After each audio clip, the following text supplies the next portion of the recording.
there. I'm your host, Leslie Randolph. I'm a self-confidence coach for teenage girls and the self-confidence coach you wish you had as a teen. Honestly, I'm the self-confidence coach I wish I had as a teen because I know I could have saved myself and my mother a whole lot of heartache if I'd only known then what I know now. I hope to save you some of that suffering by sharing the lessons I learned late in life right here on Why Didn't They Tell Us? Welcome to the show. Hey, happy people. Welcome back to Why Didn't They Tell Us? So good to be back in a room with you, and I'm kicking it off with a really sweet story. Over here in the US, we are winding down the school year. It actually, by the time this one comes out, it might be close to the final days of the school year. But the story that I'm going to tell takes place before the school year even kicked off. It was actually the last day of summer, the day before the kids were going back to school. And I had taken my kids to a park that day, and we all found ourselves sitting on a bench. And I asked my kids, what goals do you have for the year ahead? Like, dream big. What are you aiming to achieve this year? And one of the goals that my kiddo said was he wanted to make it into the advanced learning group. It's called ALO, the Advanced Learning Group. And he had it set his sights on it. And I was like, awesome. What a great goal to set. And we talked a little bit about what you need to do in order to make that happen and what you need to not do in order to make that happen, right? So even if we think about that, okay, I have to study, I have to try. What do I have to not do? I have to not choose video games and sports and all the other things over studying. I need to not be, goofing off in class when I should be focusing. We can think of the things that we need to do and not do to achieve that goal. And so we made it through most of the school year, and this goal was not achieved, and that's okay. Obviously, no pressure. But if it was something that he had his sights on, I really wanted to support him in achieving that and would remind him throughout the year of this was your goal and these are the things you needed to do and not do. Anyway, last week, he came home with the most puffed chest. He actually didn't come home. I picked him up from a friend's house and I walked in the door and he said, Mom, I got into ALO. And puffed chest is really the only way I can describe it. The joy, the pride. Oh my word, was he just over the moon. And as soon as we got in the car, he had said, can I text Dad? Dad was traveling and he wanted to share that happy news and to tell grandparents and, so much so that the next day I was volunteering at school. My son's in 4th grade. And his 2nd grade teacher saw me in the hallway and was like, hey, I heard the good news. In my head, perhaps the principal had come on over the loudspeaker to tell everybody, he had given her a note of if you could just let everybody know that I have achieved my goal. And so the next day I had said to him, what are you feeling now that you did this? And he said something to the effect of, now I believe in myself. Now I feel confident. And if you've been in my world for a while, you've probably heard me talk about the as soon as, or the not enoughs, right? As soon as I make ALO for my son, then I will believe in me. And what I always aim to remind you is that self-confidence does not come from that external thing. Now, don't get me wrong, right? You're like, Leslie, you just told us it did. My son achieved this, and then he felt self-confident. But the problem with this is that if we always outsource that confidence to the as soon as, we might be waiting forever. So this experience prompted me to record today's episode and to make my plea with you, my confidence crew, to believe in yourself before you have the evidence to support it. And this means just believing in you and your ability to achieve what you desire. So many of us have goals and dreams that that we have no evidence of our ability to achieve or proof of possibility. And if you want something that you've never had before, something you've never achieved before, then you have no reason to believe it's possible, right? Like if we can't look back to our past for evidence that we're capable of doing it, we have no reason to believe that we can, that it's possible. So let's say you're looking to make a new friend at a new school, make a team you've never played on, start a new business. You cannot look back through your life for evidence of your ability to achieve it. It's not there. You don't have that. And if we only go after goals that we have evidence of our ability to achieve, then we'll never conquer new frontiers. We might never change. And we will likely never try. That's the biggest problem with not believing in ourselves. It stops us from seeing what's possible and, more importantly, going after it. When you think a thought like it's just never going to happen or it's not possible, then you create a total roadblock to possibility. I call this a cycle of sabotage, and it starts with a thought like, it's not possible. And that thought will then create a feeling.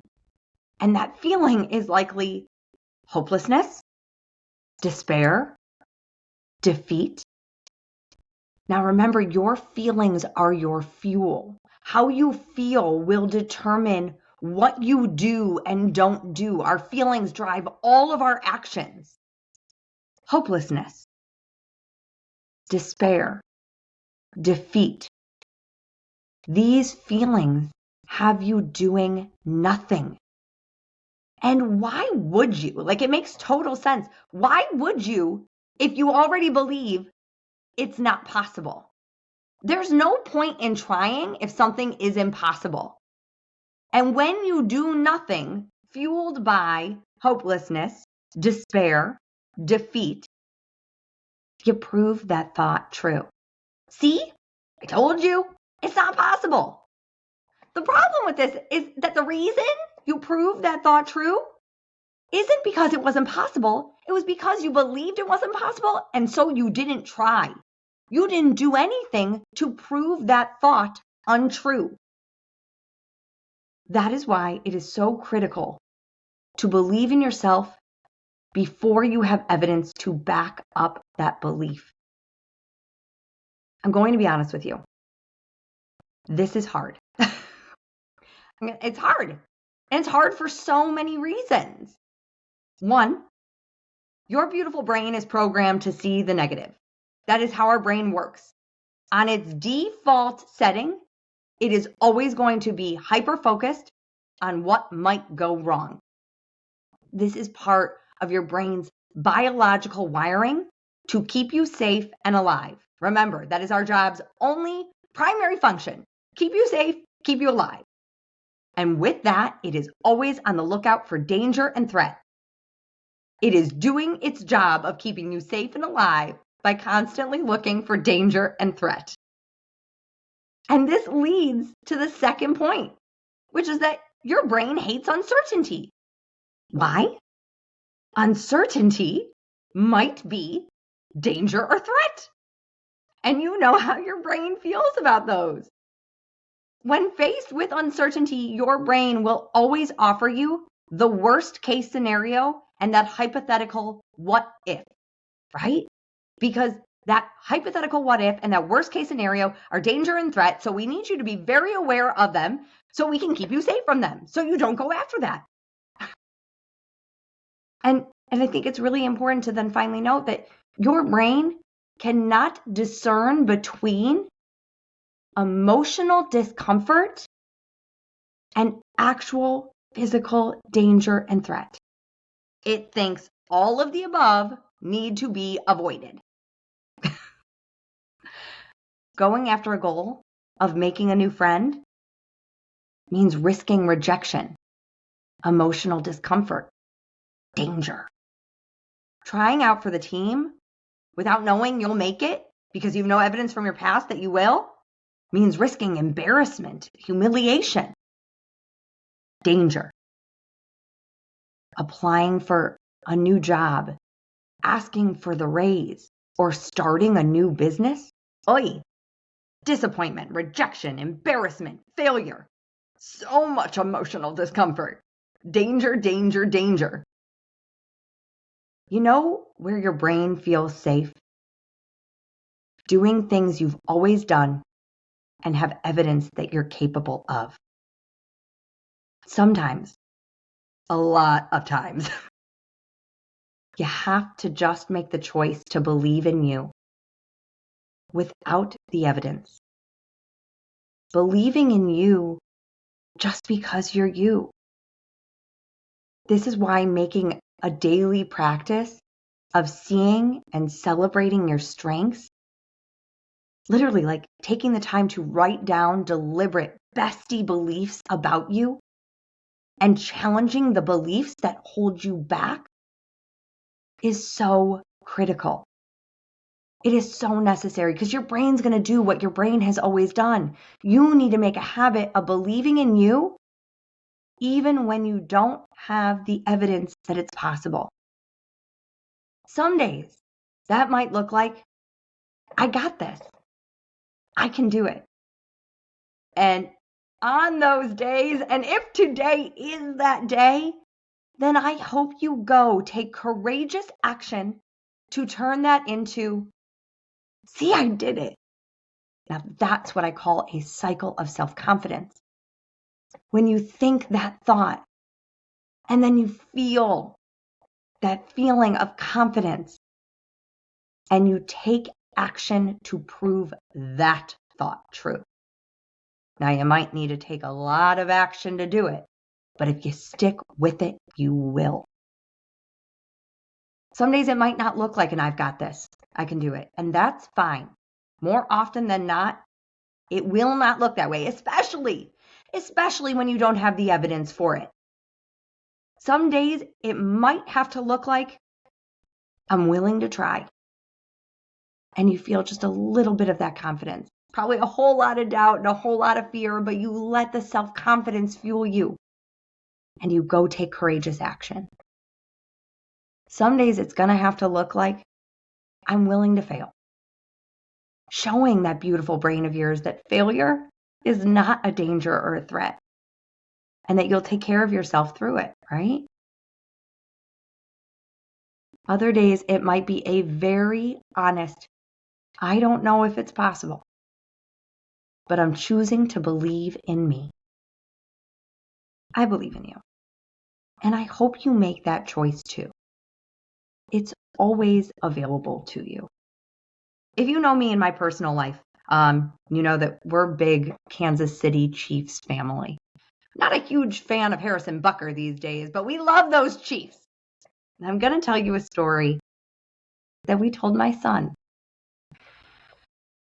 If you followed the Chiefs, now you might think, if you don't follow the Chiefs, you might think like they had this like amazing season and they're just, this like glory team that never has a bad day. Then you didn't watch last season. It was rough. They did not play well. There were a lot of really ugly games. And there were many days where we did not think the Chiefs were going to make it to the Super Bowl. And one of the stories that we love to tell is that on January 5th, so a month before the Super Bowl, on the heels of a really ugly season, Patrick Mahomes, the Kansas City Chiefs quarterback, sent a text to his wife that said something to the effect of, I've decided that we're going to win the Super Bowl. Now, yeah, you might be like, Leslie, it's Patrick Mahomes, and he's got a whole lot of evidence. He didn't really from last season. He really didn't. He chose to believe in himself. He chose to believe in his team. He believed in advance. And we all know how that happened, how that ended. They won the Super Bowl. Now, my son, you might argue, didn't believe in himself in advance, but he never lost belief. He kept trying. And I don't know what the journey to making that group looked like. I'm sure there were plenty of days where that doubt and insecurity and the it's never going to happen takes over. So choosing to believe in you, it just makes the journey a lot more fun. It also reminds you you forever have a cheerleader in your corner, a bestie along the way. You can always be that for you. And when you do, you create that cycle of self-confidence. Thinking, I can do it. I'm choosing to believe in me. Feeling maybe a surge of self-confidence or just a little bit. And allowing that feeling to fuel you to take courageous action again and again and again until you prove it true. Until you achieve that goal. I hope you make that choice, my friend. Till next time. Love what you hear? Well, I'd love to hear from you. You can find me at confidencecoachforgirls.com. That's confidencecoachforgirls.com. Or email me at lesliethelifecoach@gmail.com. That's lesliethelifecoach@gmail.com. Hope to hear from you.